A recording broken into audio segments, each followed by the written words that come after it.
a while ago, the professor mentioned something about using our ethnic ties, and you also stressed people-to-people relations. Why is this important? Because right now state-to-state relations are strained. The flow of communication is virtually limited to like protests, between the two countries. So there's very little dialogue or high-level contact going on, or high-level exchanges. The political relations are really bad. To keep it going, and this is really a second-best solution, it's to maintain the people-to-people contact, parang to maintain the fabric of the relations between the two countries. And in this case, the different sectors can play a role. The Filipino Chinese can play a special role because of their ethnicity. They're considered as parang relatives by the Chinese, so that they can play the role of a bridge or even intermediary. And they understand the culture, they understand the thinking in China. So, and they can actually be able to share that with the Filipinos. And hopefully, it will make it smoother when there are differences. You see, the problem here is naging centro. It's in the center. The dispute has become the central element in the relations.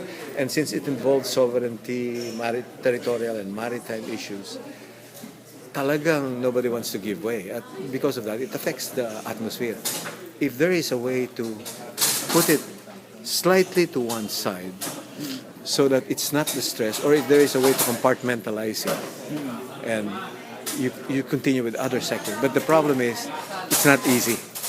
And this is where I think you continue with trying to build up people-to-people relations. So the Filipino Chinese, what should they tell their Chinese brothers and sisters?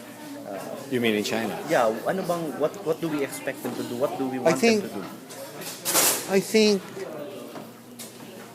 the idea is to be able to explain to their Chinese brothers the sentiments of the Filipinos, and for them also to explain to the Filipinos the sentiments of the Chinese, because there is such a big gap. There is such a huge perception gap and communication gap. So at least one is to build a bridge of understanding. The other one is hopefully through patient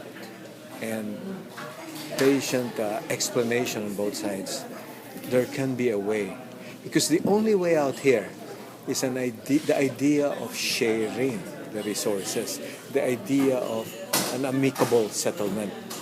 But that will not happen in front of the public. That will not happen in a courtroom. That will have to happen through discussions. So you want Filipino-Chinese negotiators? Not necessarily negotiators, because I think they'll be put in a very delicate situation. I think they just play the role of facilitators or communicators or to build a bridge of understanding.